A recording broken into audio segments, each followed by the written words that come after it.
Miyasang ni hao ma, konbanwa. Sa gabing ito ay papakita ko sa inyo, No. Isishare ko sa inyo ang aming video na pinamagatan na Donkey Night Ride sa gabi.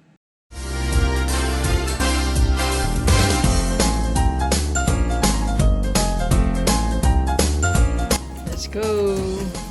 Go, Mati!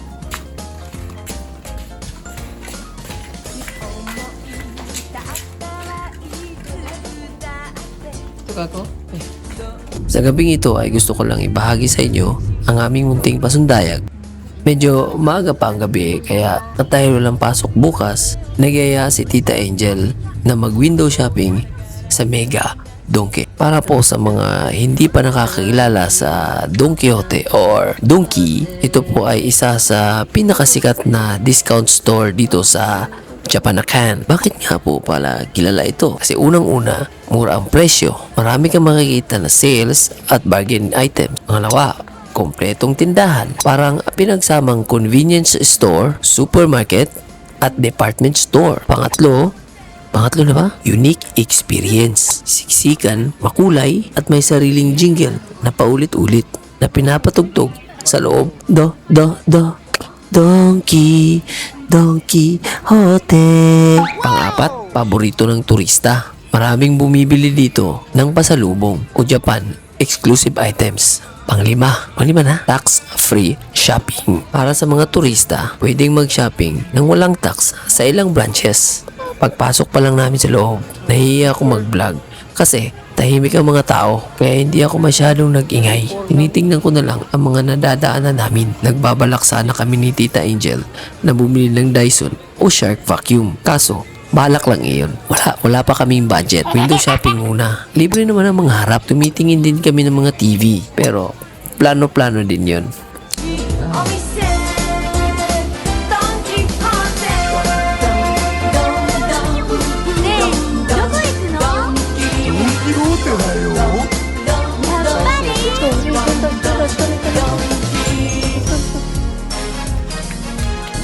Si Mati naman, grabe ang energy, takbo ng takbo sa loob. Kaya instant exercise naming lahat, marami ring murang sapatos at mga tsinelas na may magandang design.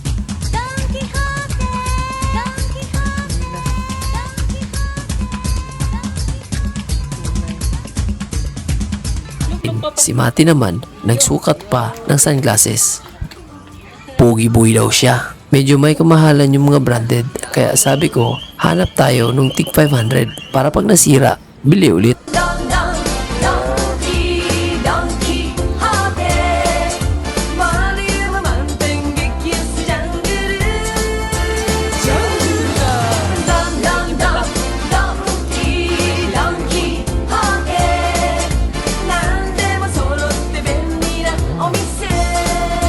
Siyempre, hindi mawawala ang pagsilip sa salamin. Pang vlogger style.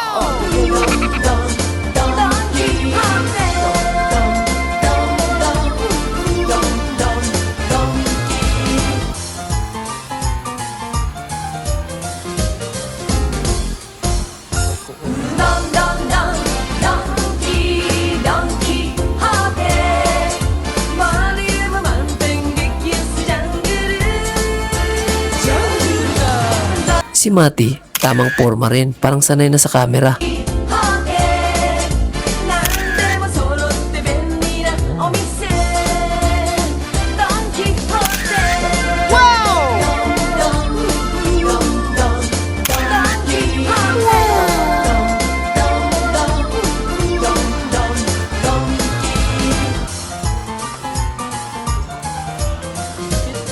Napadpad pa kami sa paradise ni Mati, ang section ng mga laruan.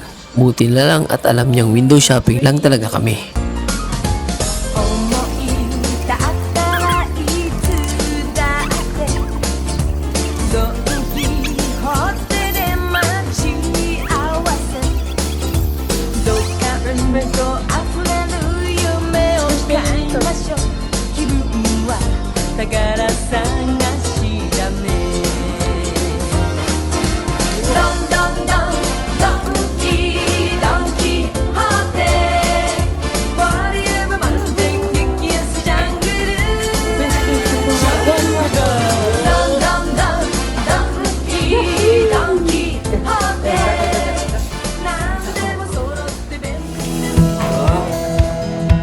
Hindi na kami nagtagal. Dumaan muna kami sa mini stop para bumili ng mga pampalamig at kung anong mapapakain pag uwi.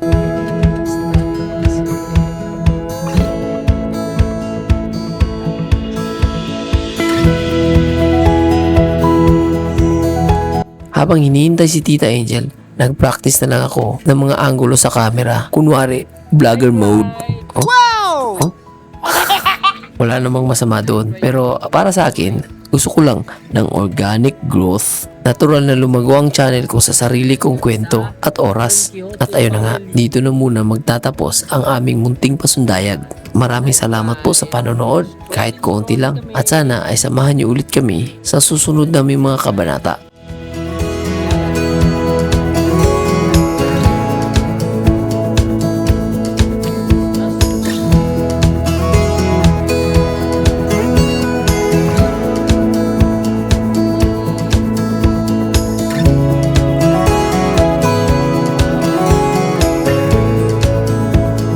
Shoutout nga pala kay Makulich Vlogs. Napaka-supportive ng tao.